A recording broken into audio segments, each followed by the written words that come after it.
Hello friends, welcome back to T Point Tech. Students, core Java की series में previous video में हमने cover किया था प्राइवेट कंस्ट्रक्टर। आज इस वीडियो में हम कवर करेंगे दिस कीवर्ड।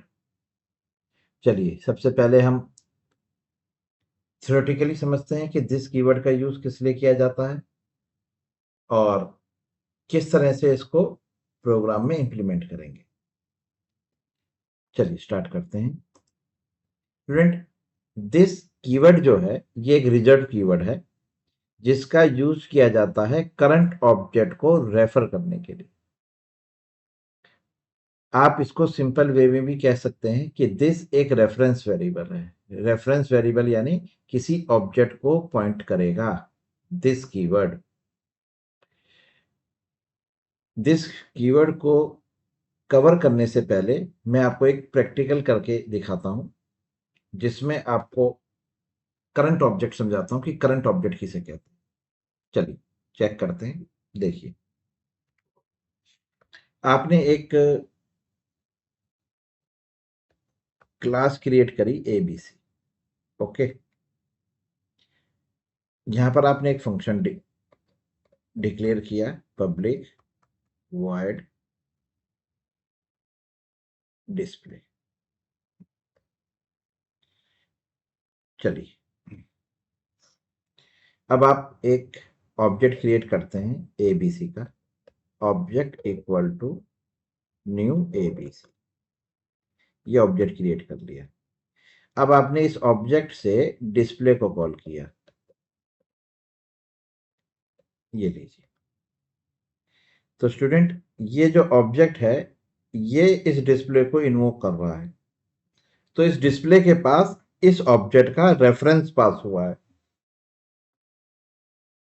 उस रेफरेंस को अगर आप डिस्प्ले में रिप्रेजेंट करना चाहते हैं तो उसके लिए आपको दिस कीवर्ड का यूज करना पड़ेगा। यानी कि अगर आप यहां पर दिस लिखते हैं, आपको ये दिस, तो ये दिस इस ऑब्जेक्ट को रिप्रेजेंट कर रहा है। ये वो ऑब्जेक्ट है जिसके थ्रू ये डिस्प्ले कॉल हुआ है। प्रीवियस वीडियो में हमने आपको दिस कीवर्ड का यूज कंस्ट्रक्टर चेनिंग में करके दिखाया था। एक यूजेस तो कंस्ट्रक्टर चेनिंग में है, एक ये दूसरा यूज है जिसमें आपने देख रहे हैं कि दिस कीवर्ड यहां पर उस ऑब्जेक्ट को पॉइंट कर रहा है जिसने फंक्शन को कॉल किया है। यहां पर डिस्प्ले जो कॉल हुआ है वो ऑब्जेक्ट से कॉल हुआ है। ठीक, तो अगर मैं इस डिस्प्ले में दिस कीवर्ड का यूज करूं तो आप मान के चलिए कि आप इस ऑब्जेक्ट की बात कर रहे हैं, यानी इस ऑब्जेक्ट को पॉइंट करेगा। आपको एक प्रिंट करा के भी दिखाते हैं। अगर आपने यहाँ पे लिखा सिस्टम डॉट आउट, ठीक है, और इसमें आप लिखते हैं ऑब्जेक्ट डॉट हैश कोड, तो यहाँ पर इस ऑब्जेक्ट का हैश कोड प्रिंट होगा। मान के चलिए वो है 211.5, ये है। ठीक है, ये इसका हैश कोड है इस ऑब्जेक्ट का। अगर आप यहाँ पर system dot out dot print line करते हैं और यहाँ पे लिखते हैं दिस डॉट हैश कोड,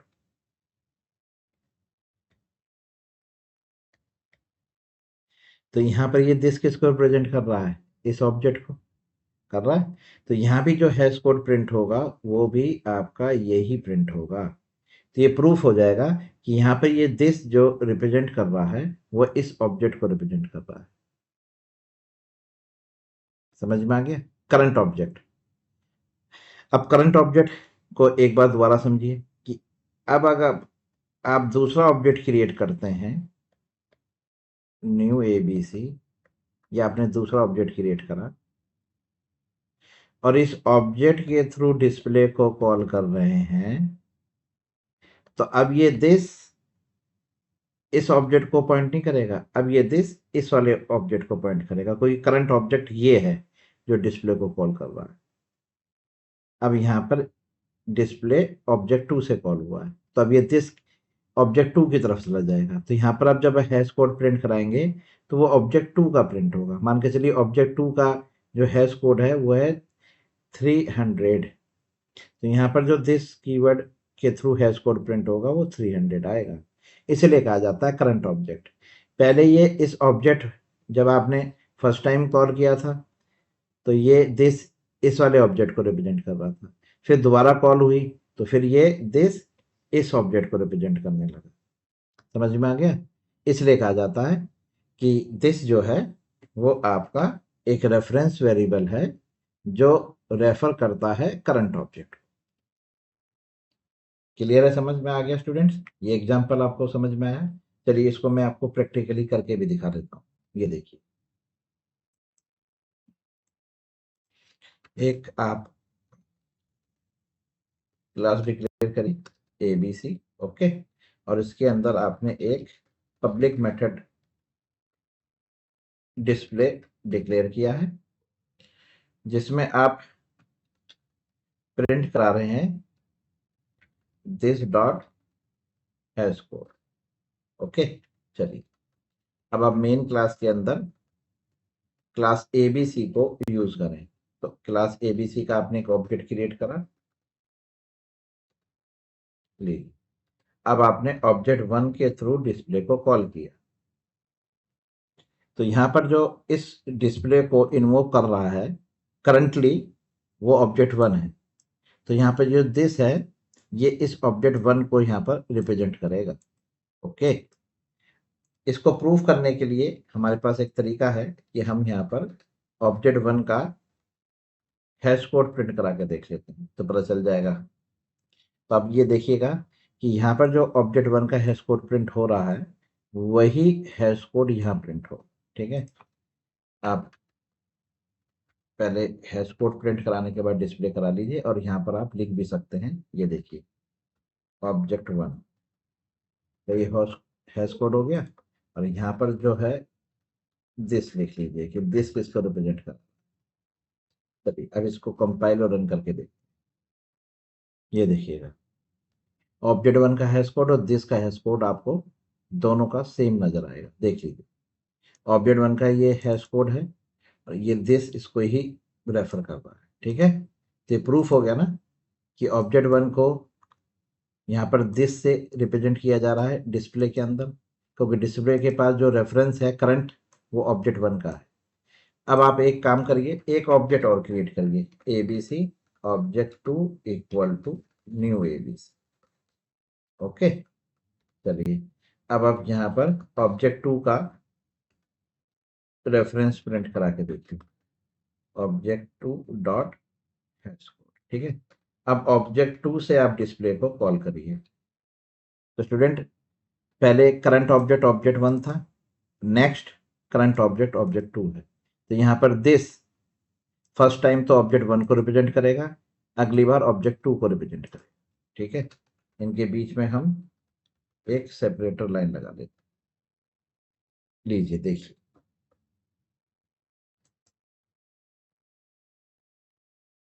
ये देखिए कि सबसे पहली बार ऑब्जेक्ट 1 का रेफरेंस दिस के पास है, ठीक है। अगली बार ऑब्जेक्ट 2 का रेफरेंस दिस के पास। क्लियर? तो ये तो आपने कवर कर लिया दिस की थ्योरी कि दिस क्या है। दिस एक रेफरेंस वेरिएबल है जो करंट ऑब्जेक्ट को रिप्रेजेंट करेगा फंक्शन की बॉडी के अंदर। चलिए अब इसका यूजेज यानी कैरेक्टरिस्टिक जो है कीवर्ड की वो है referring to current class instance variable. ये बहुत इंपॉर्टेंट पॉइंट है सबसे पहले वाला कि करंट क्लास के यानी कि करंट क्लास यानी कि जिस ऑब्जेक्ट से आपने फंक्शन को कॉल किया है, ठीक है, उस ऑब्जेक्ट के इंस्टेंस वेरिएबल को अगर आपको रिप्रेजेंट कराना है एम्बिगुइटी के दौरान तो आप दिस कीवर्ड का यूज करेंगे। देखिए इस पॉइंट का यूज जो है वो है कि क्लास में आपने लोकल वेरिएबल या मेथड के लोकल वेरिएबल का नाम और इंस्टेंस वेरिएबल ऑब्जेक्ट के वेरिएबल का नाम अगर सेम हो जाता है तो एम्बिगुइटी आएगी। उस एम्बिगुइटी को रिमूव करने के लिए आप दिस कीवर्ड का यूज करेंगे। जैसे यहाँ लिखा है व्हेन ए लोकल वेरिएबल और method parameter has the same name as the instance variable, तो आप दिस का यूज करेंगे, दिस डॉट वेरिएबल नेम, ठीक है। तो यहाँ पे दिस करंट ऑब्जेक्ट को रिप्रेजेंट करेगा। Is use to explicitly refer to the instance variable resolving the name mean conflict, यानी कि यहाँ पर एम्बिग्युइटी आती है।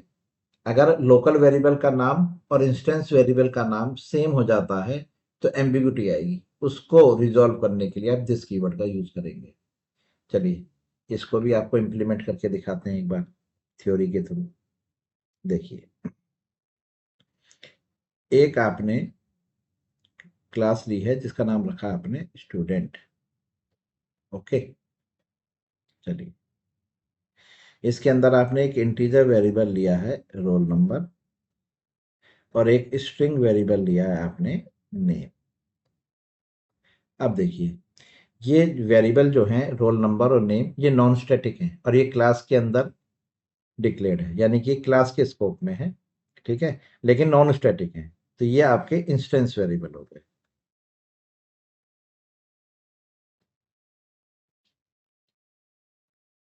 इंस्टेंस वेरिएबल यानी ऑब्जेक्ट के वेरिएबल है। अब आपने एक फंक्शन डिक्लेयर करा पब्लिक वॉइड इनपुट।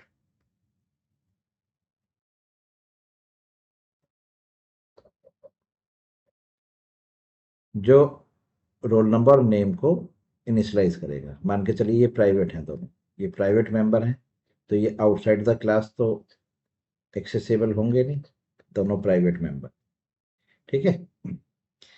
आपने यहाँ पर एक इंटीजर वेरिएबल x लिया है और एक स्ट्रिंग वेरिएबल आपने y लिया है। रोल नंबर को आप असाइन कर रहे हैं x की वैल्यू और नेम को आप असाइन कर रहे हैं y की वैल्यू। ओके, फिर आपने एक दूसरा फंक्शन लिया है पब्लिक वॉइड डिस्प्ले। इस फंक्शन के थ्रू आप सिस्टम डॉट आउट प्रिंट आप रोल नंबर को और नेम को प्रिंट करा रहे हैं। लीजिए बस इतना सा ये प्रोग्राम। तो इनपुट वाला फंक्शन तो वैल्यू सेट करेगा और डिस्प्ले वाला आपकी वैल्यू को प्रिंट करा देगा। क्लियर है, ये दोनों काम इस तरह से। अब आपने एक स्टूडेंट क्लास का ऑब्जेक्ट क्रिएट करा S1 equal to new student. लीजिए ये ऑब्जेक्ट क्रिएट हो गया S1। अब S1 के थ्रू आपने इनपुट को कॉल किया और यहां से वैल्यू भेजी आपने 100 और नेहा, ये नेम भेजा। तो ये 100 इस x में आके स्टोर हुआ और ये नेहा इस y में आके स्टोर हुआ। x की वैल्यू आपने रोल नंबर में स्टोर करा दी तो 100 यहाँ पे आ गया और y की वैल्यू आपने नेम में स्टोर करा दी तो यहाँ पर नेहा नाम आ गया। ओके, तो स्टूडेंट ये जो x और y हैं ये लोकल वेरिएबल है, ये आपके local variable. Okay, X Y आपके लोकल वेरिएबल और जो क्लास के अंदर रोल नंबर और नेम है वो इंस्टेंस वेरिएबल। ठीक, अब आपने यहां लिखा S1 डॉट डिस्प्ले। तो जैसे आपने S1 डॉट डिस्प्ले करा तो आपकी स्क्रीन पर जो आपकी आउटपुट स्क्रीन है वहां पर 100 और नेहा प्रिंट हो जाएंगे। तो ये प्रोग्राम प्रॉपरली रन कर रहा है, कोई इसमें कंफ्यूजन नहीं है, आउटपुट बिल्कुल सही आएगा।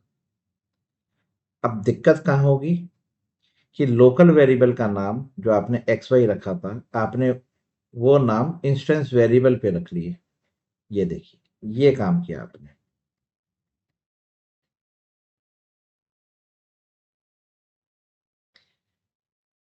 अब देखिए कि लोकल वेरिएबल का नाम और इंस्टेंस वेरिएबल का नाम सेम हो गया, यानी कि अब आप यहाँ पर रोल और नेम लिख रहे हैं। अब ये 100 इस रोल नंबर में स्टोर हुआ है, लोकल वेरिएबल, और ये नेहा इस लोकल वेरिएबल नेम में आया। अब आप जब roll number equal to roll number करेंगे तो यहाँ पर एम्बिग्यूटी आएगी कि किस वाले रोल की बात कर रहे हैं। तो हमेशा प्रायोरिटी जो जाएगी वो लोकल वेरिएबल को जाएगी, यानी कि ये लोकल वेरिएबल हैं दोनों। हाँ जी, ये भी, ये लोकल वेरिएबल हैं, तो वैल्यू यहाँ तक पहुँचेगी नहीं। यहाँ पे 100 और नया नहीं पहुँचा, क्योंकि ये लोकल वेरिएबल में ही स्टोर रह गया। क्योंकि सबसे पहले जो कंट्रोल है वो इस रोल नंबर को ढूंढेगा कि रोल नंबर कहाँ डिक्लेयर्ड है। तो देखिए यहाँ मिल गया ना रोल नंबर, इसको फंक्शन के अंदर ही रोल नंबर डिक्लेयर्ड मिल गया। इसी तरह से वो नेम को ढूंढेगा, कंट्रोल की नेम क्या है, वो भी इसको यहाँ पर लोकली मिल गया, ये मिल गया। तो वो इस फंक्शन की बॉडी से आउटसाइड गया ही नहीं ना कंट्रोल, तो वो मान के चलिए ये नेम और ये रोल नंबर यहाँ पर एक्सेसिबल नहीं है। ये वाला रोल और ये वाला रोल, ये वाला रोल है, ये वाला, और ऐसी ये नेम और ये नेम जो है वो ये वाले नेम है। तो बस वैल्यू आपके इंस्टेंस वेरिएबल तक पहुंचेगी नहीं, इसलिए रोल नंबर यहाँ पर डिफॉल्ट वैल्यू 0 कंटेन कर लेगा और नेम अपने अंदर नल रख लेगा, डिफॉल्ट वैल्यू। अब अगर आप डिस्प्ले करा रहे हैं यहाँ पर, ये डिस्प्ले कराएंगे, तो यहाँ पर रोल नंबर में तो 0 आएगा और नेम में नल आएगा, जबकि आपने वैल्यू पास करी है 100 और नया, लेकिन वो इंस्टेंस वेरिएबल तक पहुंची नहीं, वो लोकल वेरिएबल तक ही रह गई। तो अब आप कैसे रिप्रेजेंट करेंगे इस वाले रोल नंबर इंस्टेंस वेरिएबल को, यानी रोल नंबर और नेम को इस फंक्शन की बॉडी के अंदर कैसे रिप्रेजेंट करेंगे? तो आप यहाँ पर इसके आगे दिस लगाएंगे, ये देखिए, दिस डॉट रोल और दिस डॉट नेम। तो यहाँ पर दिस किसको रिप्रेजेंट कर रहा है? अभी मैंने आपको इससे पहले प्रैक्टिकल करके दिखा दिया। दिस रिप्रेजेंट कर रहा है ऑब्जेक्ट 1 को, इस ऑब्जेक्ट 1 को रिप्रेजेंट कर रहा है ना। और ये जो इंस्टेंस वेरिएबल है, इंस्टेंस वेरिएबल यानी ऑब्जेक्ट के वेरिएबल, तो ये S1 के ही तो वेरिएबल हैं। बस हो गया सॉल्व। तो यहाँ पे दिस डॉट रोल लिखोगे तो ये वाला, और जब दिस डॉट नेम लिखोगे तो ये, और यहाँ पर आपने दिस नहीं लिखा ना, तो ये लोकल हो गए। तो देखिए ये हो गए आपके लोकल वेरिएबल, एलवी लिख दिया, लोकल वेरिएबल, ये भी लोकल वेरिएबल, ये इंस्टेंस वेरिएबल, ये इंस्टेंस वेरिएबल। कब? जब आपने दिस कीवर्ड का यूज किया है। अगर दिस नहीं लिखोगे तो ये वाला भी लोकल वेरिएबल, अगर मैं यहाँ से दिस हटा दूं तो ये भी लोकल वेरिएबल हो जाएगा, लेकिन जैसे आप यहाँ पे दिस लिखोगे तो ये इंस्टेंस वेरिएबल हो जाएगा। ठीक है, अब आउटपुट यहाँ पर 0 नहीं आएगा, अब 100 आएगा और नल की जगह नेम नेहा आएगा। लीजिए हो गया सॉल्व। तो दिस कीवर्ड का आपने रोल देखा कि इंस्टेंस वेरिएबल और लोकल वेरिएबल में जो एम्बिग्युइटी थी उसको रिमूव कर रहा है। क्लियर? चलिए इसका भी आपको प्रैक्टिकली करके दिखाते हैं, इसको कैसे करेंगे। ये देखिए, एक क्लास डिक्लेयर किया आपने स्टूडेंट, और इसके अंदर आपने प्राइवेट एक मेंबर लिया है रोल नंबर जो नॉन स्टैटिक है, एक प्राइवेट मेंबर लिया है आपने स्ट्रिंग टाइप वेरिएबल नेम जो नॉन स्टैटिक और प्राइवेट, एक फंक्शन आपने डिक्लेयर करा है जो इसमें वैल्यू सेट करेगा इन दोनों की, क्योंकि प्राइवेट मेंबर है, आउटसाइड द क्लास तो विजिबल नहीं होंगे, ना विजिबल होंगे ना एक्सेसिबल होंगे। ठीक है, तो चलिए अब आप यहाँ पर लोकल वेरिएबल ले लीजिए, एक x और एक string type variable y। Roll number को तो आप x की वैल्यू असाइन करा दीजिए और नेम को आप y की वैल्यू असाइन करा दीजिए। ठीक है, तो ये पब्लिक मेंबर है हमारा इनपुट, इसको हम आउटसाइड द क्लास कॉल करेंगे और इसमें 2 पैरामीटर पास करेंगे, और वो दोनों पैरामीटर हमारे एक एक करके एक रोल नंबर में और एक नेम में स्टोर हो जाएगा। ठीक है, उनकी वैल्यू। चलिए अब एक डिस्प्ले नाम का फंक्शन है जो नेम को और रोल नंबर को प्रिंट करता है। ये रोल नंबर, बीच में आप एक कॉमा लगा लीजिए और ये नेम। ठीक है, तो ये रोल नंबर और नेम आपके प्रिंट हो। चलिए बहुत ही सिंपल प्रोग्राम है, ज़्यादा मैंने इसमें लॉजिक नहीं लिखा है। अब आप स्टूडेंट क्लास का यहाँ पर ऑब्जेक्ट क्रिएट करिए। Student equal to new student, object create हो गया।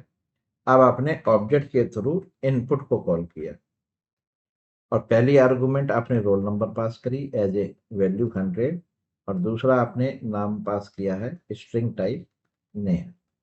ओके, चलिए, तो ये जो 100 है ये एक्स में जाके स्टोर हुआ है और जो नेम है वो वाई में जाके स्टोर हुआ है। ठीक है, यहाँ आ गया एक्स और वाई। अब एक्स की वैल्यू तो आपने रोल नंबर में और वाई की वैल्यू आपने नेम में स्टोर करा दी। अब आप कॉल कर रहे हैं स्टूडेंट डॉट डिस्प्ले को, जिससे कि आप चेक कर सकें कि वैल्यू सही पहुंची कि नहीं पहुंची। तो डिस्प्ले रोल नंबर और नेम को प्रिंट करा देगा। ये देखिए, ये देखिए, रोल नंबर और नेम प्रिंट हो चुका है, बिल्कुल सही आउटपुट आ रहा है।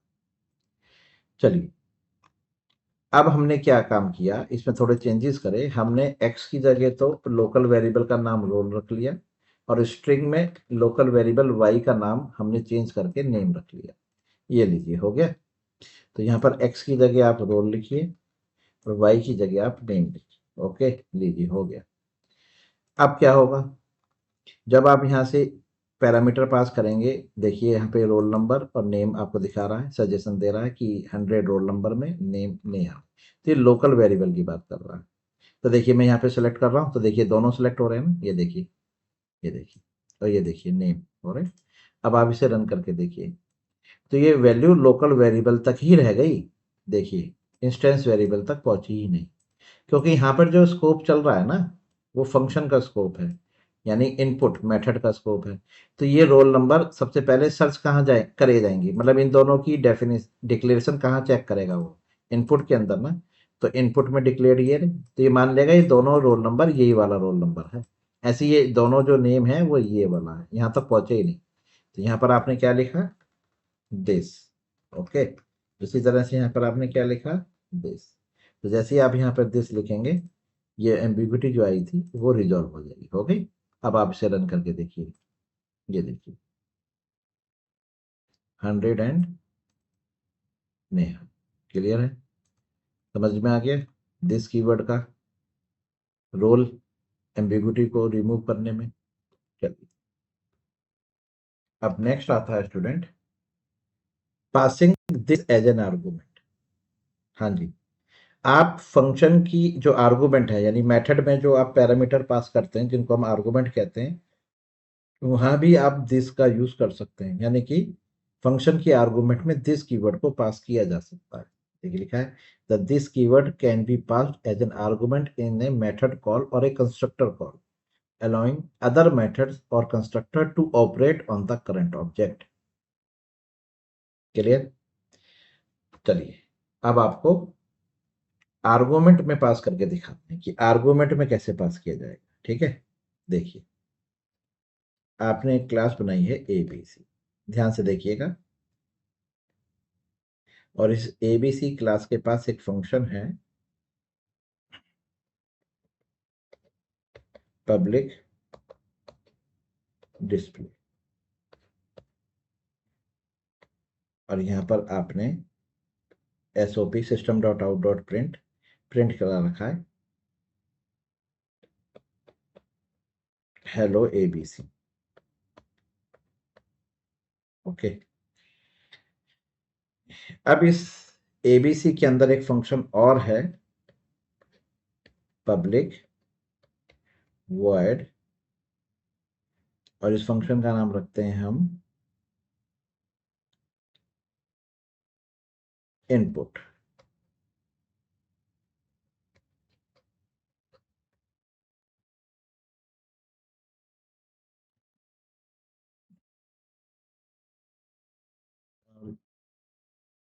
यहाँ पर इस इनपुट के अंदर हम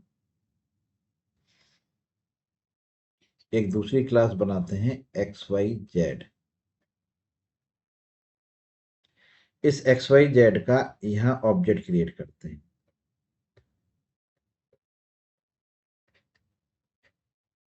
ये ऑब्जेक्ट क्रिएट हो गया। इस XYZ के पास एक फंक्शन है पब्लिक वॉइड शो। जो रिसीव कर रहा है एज ए पैरामीटर एबीसी को, और इस शो के अंदर की बॉडी में मैं ए डॉट डिस्प्ले को कॉल कराऊंगा।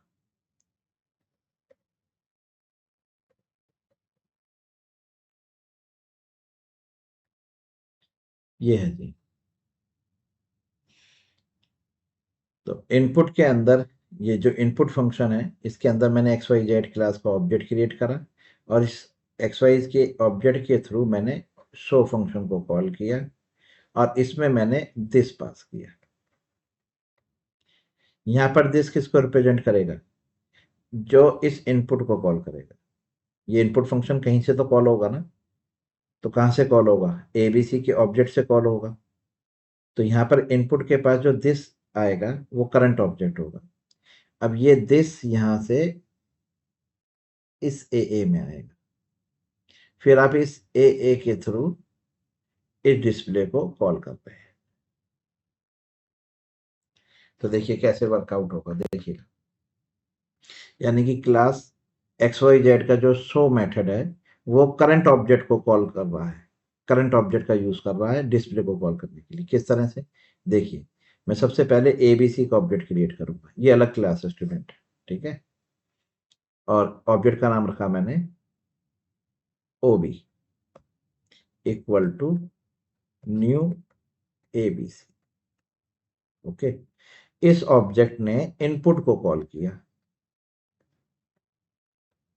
लीजिए।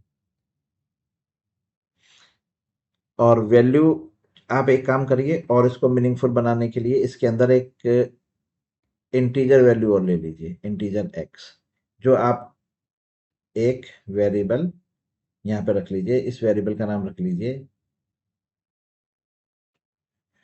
ए, रख लीजिए, ठीक है। और इस ए को आप इनिशियलाइज कर ले रहे हैं एक्स के थ्रू, और यहाँ पे डिस्प्ले करा रहे हैं ए की वैल्यू, लीजिए, ठीक है।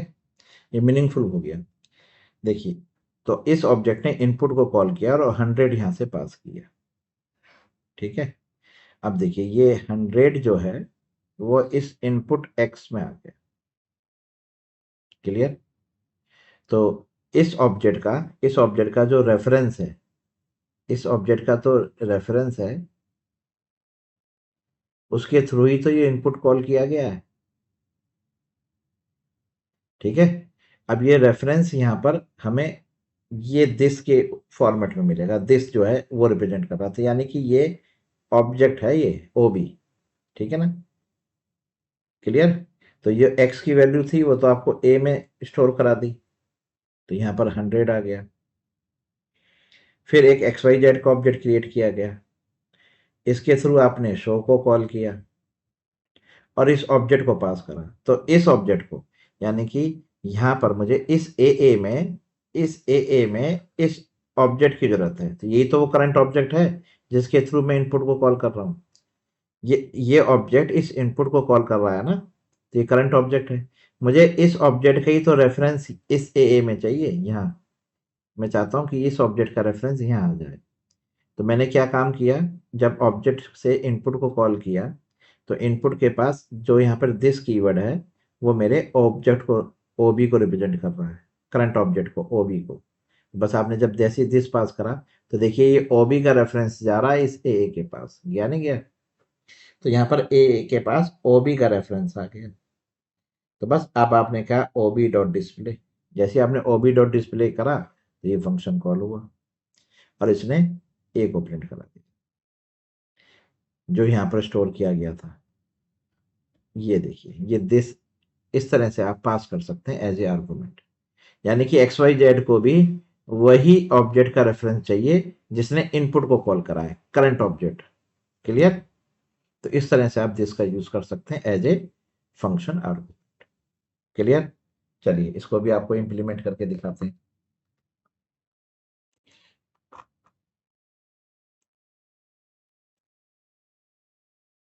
एक क्लास बनाई आपने एबीसी और एक क्लास बनाई आपने एक्स वाई।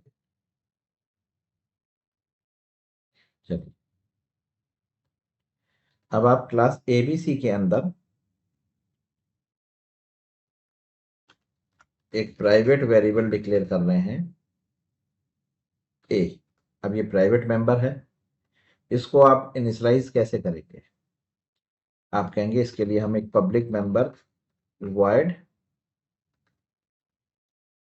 इनपुट का यूज करेंगे।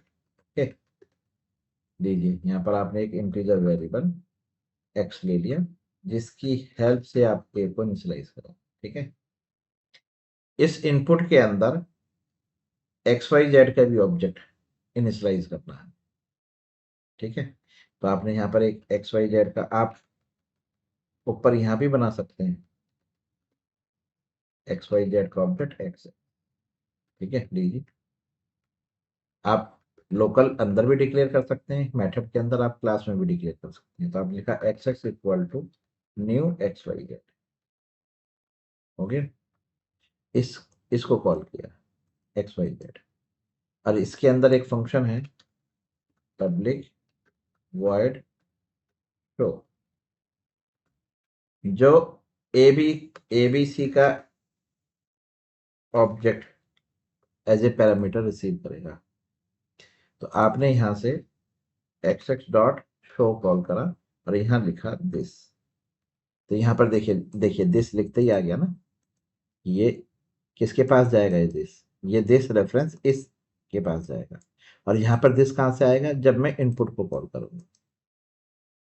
ठीक है, अब आपने लिखा पब्लिक वॉइड डिस्प्ले,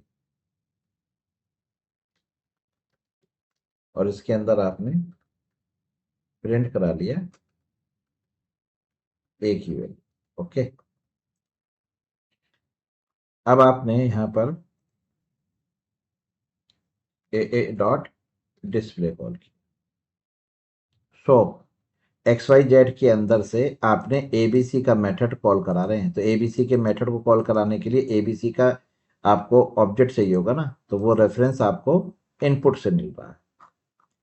अब आपने यहां पर एबीसी का ऑब्जेक्ट क्रिएट कर, ठीक है, object equal to new ABC, और इस ऑब्जेक्ट से आपने इनपुट को कॉल किया और वैल्यू पास करी आपने 100।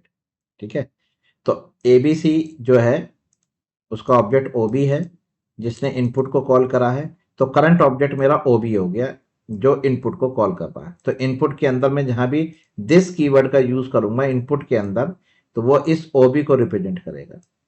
अब इनपुट पे आ जाइए, आ गए इनपुट पे। तो यहाँ पर एक्स ने 100 रिसीव करा और उस 100 को ए में जाके स्टोर करा दिया। क्लियर? फिर आपने यहाँ पर एक्स एक्स जो मेरा वेरिएबल है एक्स वाई जेड का, यानी कि रेफरेंस ऑब्जेक्ट है एक्स वाई जेड का, उसको इनिशियलाइज किया। फिर उस ऑब्जेक्ट से आपने शो को कॉल किया और यहाँ से पास करा दिस। तो अब बताइए इस शो के अंदर जो यहाँ से दिस पास किया जा रहा है वो इस ओबी को रिप्रेजेंट कर रहा है। ठीक है, तो ये जैसे दिस शो के पास पहुंचेगा यहाँ पर आएगा, तो ये रिसीव कर लिया जाएगा ए के थ्रू। तो यहाँ पर जो ए है वो इस दिस को रिसीव करता है, तो ये दिस ऑब्जेक्ट का है। तो आप कह सकते हैं इस ऑब्जेक्ट का, इस ओबी का रेफरेंस इस ए के पास आ गया है। आ गया नहीं? आ गया करंट ऑब्जेक्ट। अब आपने ए के थ्रू डिस्प्ले को कॉल कराया, जैसे ही आपने इस डिस्प्ले को कॉल कराया ये ए की वैल्यू प्रिंट हो जाएगी जो आपने इनपुट में पास की थी।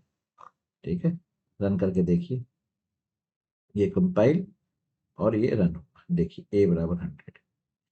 प्रूफ करने के लिए एक काम और कर लेते हैं स्टूडेंट। मैं यहाँ पर इस ऑब्जेक्ट का हैश कोड प्रिंट करा देता हूँ। ठीक है, आप समझे?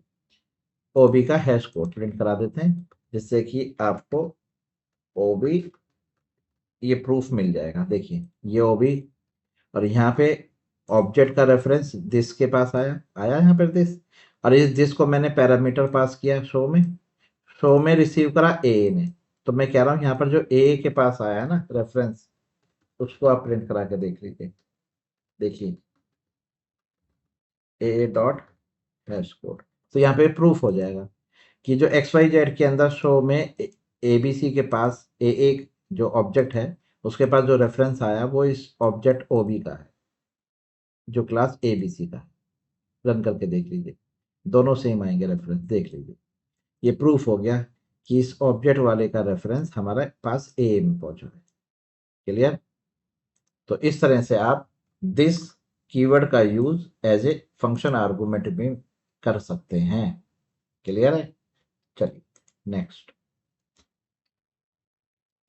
Returning the current class instance. हाँ जी, जिस तरह से आप फंक्शन में आर्गुमेंट पास कर सकते हैं एज दिस, इस तरह से फंक्शन की रिटर्न टाइप में भी दिस का यूज किया जा सकता है। तो जिस फंक्शन की रिटर्न टाइप में दिस होगा तो मतलब है कि वो फंक्शन उस ऑब्जेक्ट को ही रिटर्न कर रहा है जिसने उसको कॉल किया है, यानी करंट ऑब्जेक्ट के रेफरेंस को रिटर्न किया जा रहा है जिसके थ्रू फंक्शन कॉल हुआ। चलिए इसको भी आपको प्रैक्टिकली करके दिखाते हैं। देखिए,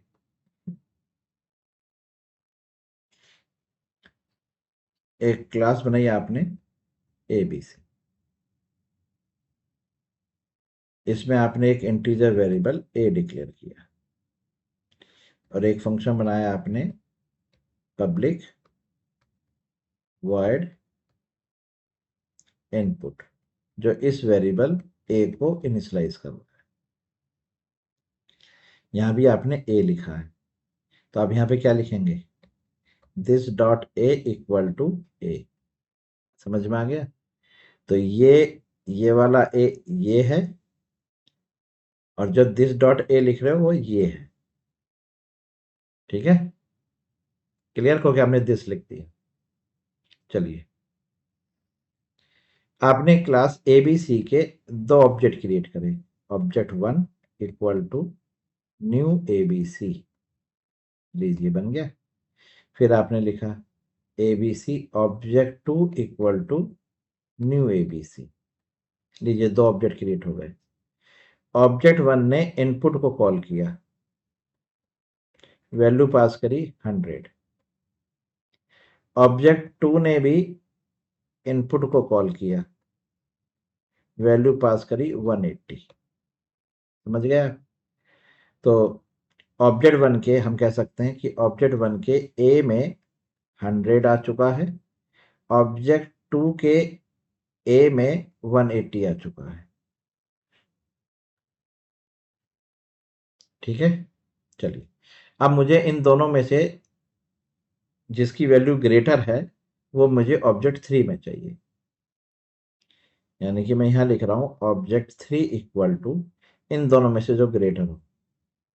ऑब्जेक्ट 1 और ऑब्जेक्ट 2 में से भी जो भी ग्रेटर है उसकी वैल्यू ऑब्जेक्ट 3 में मिल जाए। तो मैंने क्या काम किया स्टूडेंट? पब्लिक, ध्यान से देखिएगा बहुत इंपॉर्टेंट है, एक ग्रेटर नाम का फंक्शन यहां पर मैंने डिक्लेयर किया क्लास एबीसी के अंदर। ये इसकी बॉडी है, मैंने यहाँ पे ग्रेटर को कॉल किया। तो ऑब्जेक्ट ओरिएंटेड प्रोग्रामिंग में बिना ऑब्जेक्ट के तो फंक्शन कॉल होगा नहीं। तो ऑब्जेक्ट 1 या ऑब्जेक्ट 2 ये दोनों एबीसी क्लास के ऑब्जेक्ट हैं, तो इन दोनों में से किसी के भी थ्रू आप इस ग्रेटर को कॉल कर सकते हैं, क्योंकि जो फंक्शन है ये ऑब्जेक्ट 1 के पास भी रेफरेंस में है, ये ऑब्जेक्ट 2 के रेफरेंस में भी है, क्योंकि ऑब्जेक्ट 1 ऑब्जेक्ट 2 किसके हैं? एबीसी टाइप है ना। तो एबीसी के अंदर जो भी डिक्लेरेशन होगी वो इन ऑब्जेक्ट्स के पास बाइंड होगी। तो ऑब्जेक्ट 1 से कॉल करा लीजिए चाहे ऑब्जेक्ट 2 से कॉल करा लीजिए। तो आपने ऑब्जेक्ट 1 का यूज करा ग्रेटर को कॉल करने के लिए। तो करंट ऑब्जेक्ट हो गया ऑब्जेक्ट 1 जिसके थ्रू ग्रेटर कॉल हो रहा है। तो अगर मैं यहाँ पर दिस लिखूं तो वो मेरा ऑब्जेक्ट 1 हो गया। सही बात। अब ग्रेटर की आर्गुमेंट में मैंने ऑब्जेक्ट 2 पास कर दिया, आप समझ गए? तो यहां पर मैंने एक रेफरेंस ले लिया x, तो ऑब्जेक्ट 2 तो इस x में आ रहा है, यानी कि यहां पर जो x है वो ऑब्जेक्ट 2 को रिप्रेजेंट कर रहा है x, और जो दिस है वो ऑब्जेक्ट 1 को रिप्रेजेंट कर रहा है। क्लियर है? अब इन दोनों की मैं यहां पर कंपैरिजन करूंगा और जो भी रिटर्न होगा उसको मैं, जो भी ग्रेटर होगा उसे रिटर्न करूंगा। तो ग्रेटर की रिटर्न टाइप में क्या आएगा? ऑब्जेक्ट ही तो आएगा क्योंकि मैं ऑब्जेक्ट को कंपेयर कर रहा हूँ। तो देखिए ग्रेटर की आर्गुमेंट में भी ABC है और ग्रेटर की रिटर्न टाइप में भी ABC है। ठीक है, अब मैंने यहाँ पे इफ लगाया। इफ अगर मैं यहाँ पर x का यूज करूँ तो यानी कि मैं ऑब्जेक्ट 2 का यूज कर रहा हूँ। देख लीजिए मैं फिर यहाँ पर एरो लगा देता हूँ। तो मैं लिखा x डॉट ए, तो यहाँ पर x के पास किसका रेफरेंस है? ऑब्जेक्ट 2 का। तो ऑब्जेक्ट 2 की a की वैल्यू क्या है? ये देखिए यहाँ पर, यहाँ देखिए ये 180। तो यहाँ पर आप 180 लिख लीजिए। क्या वो बड़ी है दिस डॉट ए से? अब दिस किसको रिप्रेजेंट कर रहा है? ऑब्जेक्ट 1 को। सही बात है। तो ये है 100। कंडीशन ट्रू है फॉल्स?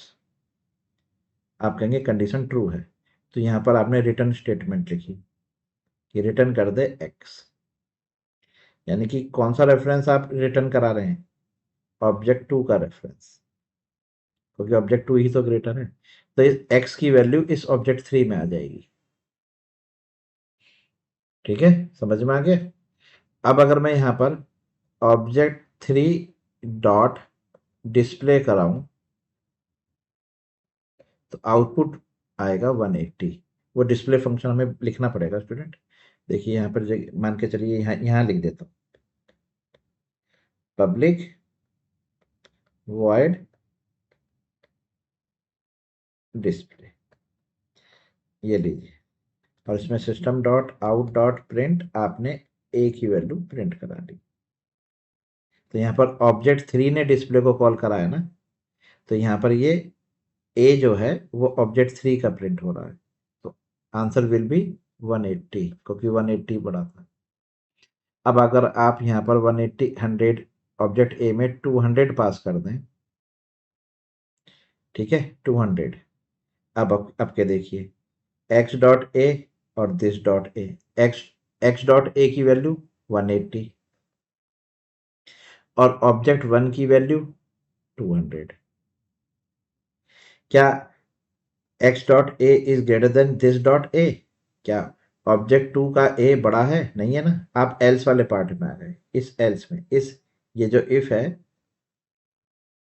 इसकी जो एल्स है, यहां पर आप रिटर्न करा रहे हैं किसको? ऑब्जेक्ट 1 को ना। तो ऑब्जेक्ट 1 को क्या लिखूंगा मैं? दिस। लीजिए, तो अब की बार यहां से दिस जाएगा ऑब्जेक्ट 3 में। तो यहां पर दिस किसको रिप्रेजेंट कर रहा है? ऑब्जेक्ट 1 को। और एक्स किसको रिप्रेजेंट कर रहा था? ऑब्जेक्ट 2 को। लीजिए, हो गया सॉल्व। समझ गए? तो अब की बार यहाँ पर जो ऑब्जेक्ट 3 के पास रेफरेंस आया है वो ऑब्जेक्ट 1 का आया है, तो यहाँ पर 200 प्रिंट होगा। ये है जी, समझ में आ गया? दिस कीवर्ड का use as a return type, यानी कि ग्रेटर फंक्शन की रिटर्न टाइप में करंट ऑब्जेक्ट का ही रेफरेंस पास किया जा रहा है। ठीक है, चलिए इसे भी इंप्लीमेंट करके दिखाते हैं आप। ये देखिए एक क्लास आपके पास एबीसी है, इसमें एक इंटीजर वेरिएबल आपने ए ले लिया। ठीक, इसको इनिशियलाइज करने के लिए आपने फंक्शन डिक्लेयर करा इनपुट इंटीजर एक्स, या आपने इंस्टेंस वेरिएबल के नाम पे रख लिया। तो आप यहाँ लिखेंगे this dot A equal to A. Okay, चलिए दूसरा फंक्शन बनाया आपने डिस्प्ले। इस डिस्प्ले के अंदर आप प्रिंट करा रहे हैं ए की वैल्यू। चलिए, फिर आपने एक फंक्शन बनाया ग्रेटर, जिसकी रिटर्न टाइप अपनी ही क्लास का ऑब्जेक्ट होगा और वो रिसीव भी आर्गुमेंट में भी एबीसी का रेफरेंस लेगा और रिटर्न में भी एबीसी का रेफरेंस रिटर्न करेगा। चलिए अब सबसे पहले हम एक काम करते हैं, एबीसी के यहाँ पर ऑब्जेक्ट क्रिएट करते हैं। ऑब्जेक्ट 1 ये बन गया जिसमें हमने 100 स्टोर कर दिया। ठीक है, चलिए फिर एक ऑब्जेक्ट और बनाया, object 2 equal to new ABC, और ऑब्जेक्ट 2 में मैंने इनपुट ले लिया 180। ओके, अब ABC ऑब्जेक्ट 3 बना रहा हूँ, जिसमें मुझे ऑब्जेक्ट 1 और ऑब्जेक्ट 2 में जो भी ग्रेटर है उसकी वैल्यू चाहिए। तो मैंने यहाँ पर एक ग्रेटर नाम का फंक्शन बनाया। अब ये ग्रेटर नाम का जो फंक्शन है ये क्लास का मेंबर है, क्लास ABC का मेंबर है ना। ये देखिए, क्लास ABC के अंदर ग्रेटर है, तो ये ऑब्जेक्ट से कॉल होगा ना, क्लास ABC के ऑब्जेक्ट से। अब क्लास ABC के जो ऑब्जेक्ट है वो ऑब्जेक्ट 1 है और ऑब्जेक्ट 2 है, इन दोनों में से किसी से भी कॉल करा लीजिए। आपने ऑब्जेक्ट 1 से कॉल कराया, तो जो करंट ऑब्जेक्ट है जिसको हम दिस से रिप्रेजेंट करेंगे ग्रेटर के अंदर, वो ऑब्जेक्ट 1 होगा। ऑब्जेक्ट 2 को आप एक्सप्लिसिट पास कर रहे हो, तो ऑब्जेक्ट 1 का जो रेफरेंस है ग्रेटर के अंदर इम्प्लिसिट गया है, ऑब्जेक्ट 2 को आपने एक्सप्लिसिट पास किया है। ठीक, जो मैंने यहाँ पर एक्स में, अब मैंने यहाँ पर एक कंडीशन लगाई कि इफ और एक एल्स।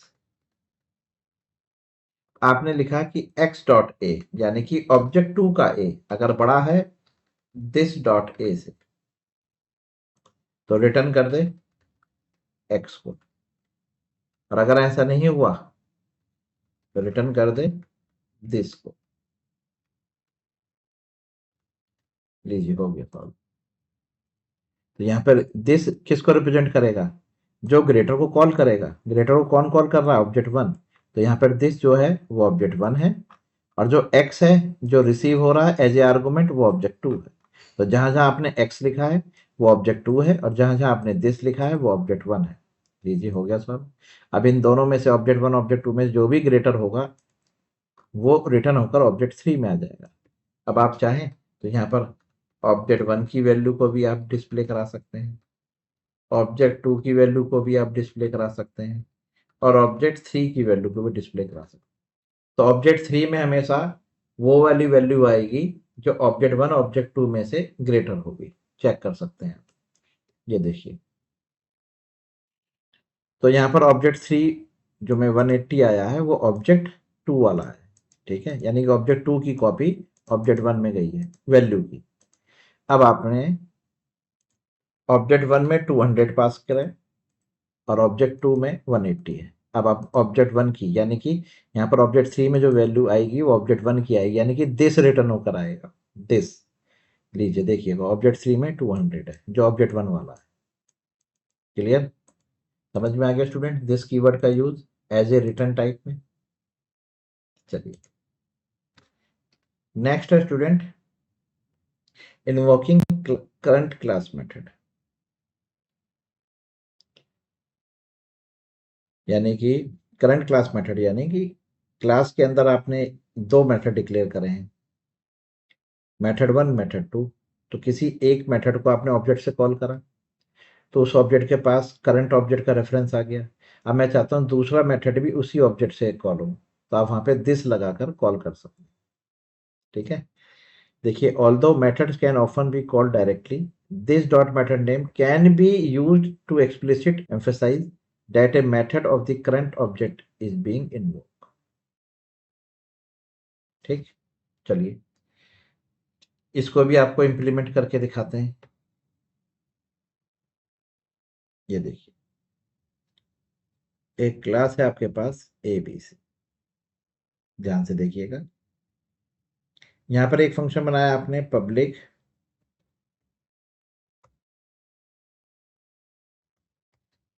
डिस्प्ले, एक फंक्शन बनाया आपने पब्लिक वॉइड शो, और यहां लिख दिया आपने system dot out dot print show, और इसमें लिख दिया system dot out dot print display. Okay, ये क्लास बन गई। अब आप क्लास ABC का एक ऑब्जेक्ट बना लें,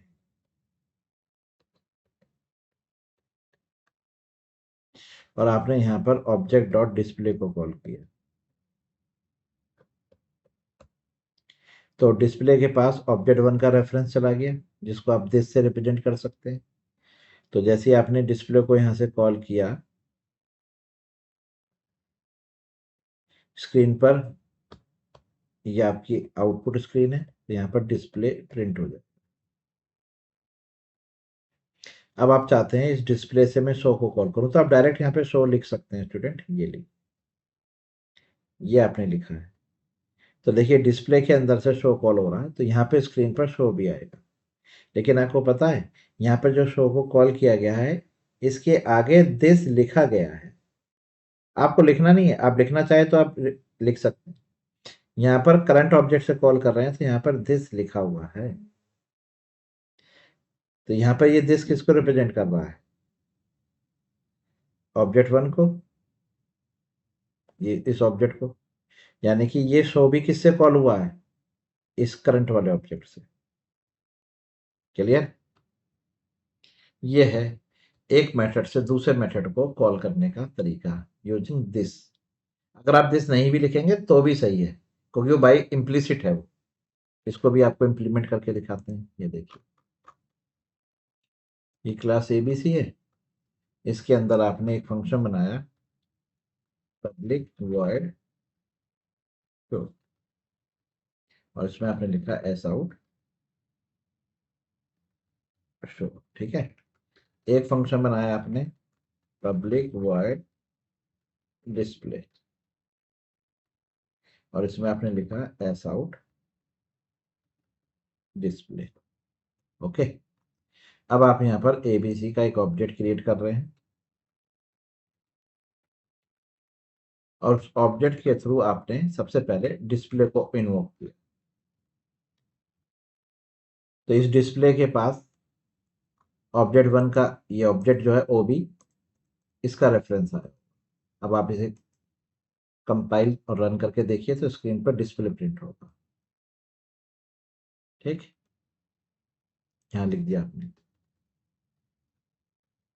यहाँ भी लिख दिया। और सुनिए, थोड़ा सा और मीनिंगफुल बना लेते हैं। तो आपने यहाँ लिख दिया दिस डॉट हैश कोड। ठीक है। यहाँ भी आप लिख रहे हैं दिस डॉट हैश कोड। अब आपने इस डिस्प्ले के अंदर से शो को कॉल किया। हाँ जी। तो यहाँ से जो शो कॉल हो रहा है ना, वो इस डिस्प्ले वाला ही रेफरेंस ले रहा है, जो डिस्प्ले के पास रेफरेंस आया है ऑब्जेक्ट वन का। इसलिए मैंने आपको आपको दिस लगाया। यहाँ भी आप प्रिंट करा के देख सकते हैं। ये देखिए, ये देखिए ओबी डॉट हैश कोड, लीजिए देखिएगा। देखिए, ये आपका ओरिजिनल ओबी है, उस उसका रेफरेंस डिस्प्ले के पास गया, देख लीजिए, और वही रेफरेंस आपका शो के पास आया है। हो गया प्रूफ। आपने यहाँ पे दिस नहीं लिखा है। अब अगर आप दिस लिख भी रहे हैं तो भी कोई दिक्कत वाली बात नहीं है, वो इम्प्लिसिट था। आप दिस लिख भी रहे हैं ना, तो दिस से ही कॉल किया गया है। ये देख लीजिए, देख लीजिए सेम है। तो अगर एक फंक्शन के अंदर से दूसरा फंक्शन कॉल हो रहा है, तो दूसरे फंक्शन के पास भी वही उसी ऑब्जेक्ट का रेफरेंस जाएगा जिसने फंक्शन वन को कॉल किया है। ठीक है, ये याद रखिएगा। चलिए, नेक्स्ट पॉइंट जो है वो है हमारा कंस्ट्रक्टर चेनिंग। हमने प्रीवियस वीडियो में कंस्ट्रक्टर चेनिंग का प्रोग्राम बना के दिखाया था, जब हमने कंस्ट्रक्टर कवर किए थे, कि दिस कीवर्ड का यूज कंस्ट्रक्टर चेनिंग में किया जाता है। चलिए, यहाँ भी आपको एक प्रैक्टिकल करके दिखा देते हैं। अगर आपको डीप नॉलेज लेनी हो तो आप हमारी प्रीवियस वीडियो को कवर कर लीजिएगा। एक क्लास है एबीसी। अब आपने इस क्लास एबीसी के अंदर कंस्ट्रक्टर डिक्लेयर करें, एक इंटीजर वैल्यू के साथ,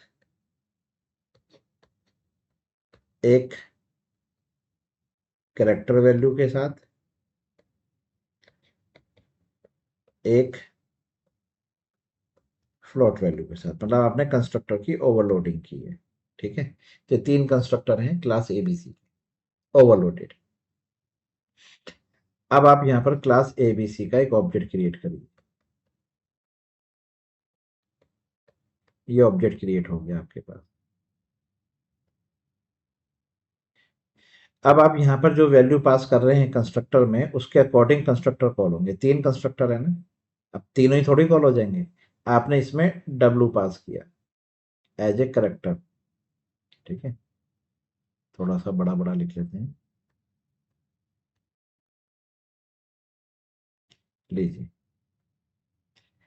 तो ये वाला कंस्ट्रक्टर कॉल होगा, केवल एक ही कॉल होगा। हाँ, जिस तरह का पैरामीटर आप यहाँ पर पास करेंगे वही वाला कंस्ट्रक्टर कॉल होगा। ये दोनों कॉल नहीं होंगे, ना ये कॉल होगा ना ये कॉल होगा, आपको ये दोनों भी कॉल करने हैं। तो आप क्या करें, यहाँ पे दिस लिख दें, बताइए किस वाले को कॉल कराना है, आपने कहा इंटीजर वाला, तो यहाँ पर आप एक इंटीजर वैल्यू पास कर दीजिए। तो करेक्टर वाला तो यहाँ से कॉल हो गया, हो गया, ये हो गई इसकी पहली कॉल। इसके अंदर से आपने दिस लिखा तो वो इस वाले कंस्ट्रक्टर को कॉल कर देगा, ये दूसरी हो गई।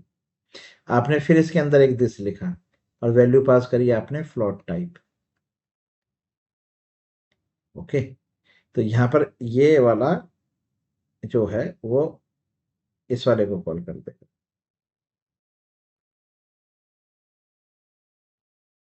इस तरह से कंस्ट्रक्टर की चेनिंग हो जाएगी। तीसरा, तो जो स्टूडेंट ध्यान रखना, जो कॉल है वो तो होगी बॉटम टू टॉप, यानी कि सबसे पहले आपका कॉल होगा कैरेक्टर वाला, फिर कॉल होगा इंटीजर वाला, फिर कॉल होगा फ्लोट वाला। यानी पहली कॉल कैरेक्टर के पास, दूसरी कॉल इंटीजर के पास, तीसरी कॉल फ्लोट के पास। लेकिन जब एग्जीक्यूट करोगे, यानी एग्जीक्यूशन का मतलब जब ये प्रोसेस में आएंगे, है ना, तो सबसे पहले फ्लोट वाला, हाँ जी, फ्लोट वाले का पहले बार आउटपुट आएगा, फिर इंटीजर वाला आउटपुट देगा, फिर कैरेक्टर वाला आउटपुट देगा, ये ध्यान रखिएगा। एग्जीक्यूट होंगे टॉप टू बॉटम, और अगर कॉल होंगे बॉटम टू टॉप, ये याद रखिएगा। क्लियर? चलिए इसको भी इंप्लीमेंट करके दिखाते हैं आपको। ये क्लास एबीसी आपके पास है, public ABC integer x S out, आपने यहाँ पे लिख लिया कि इंटीजर वाला है, ठीक है। चलिए कॉपी पेस्ट कर लेते हैं जी, ये आ गया,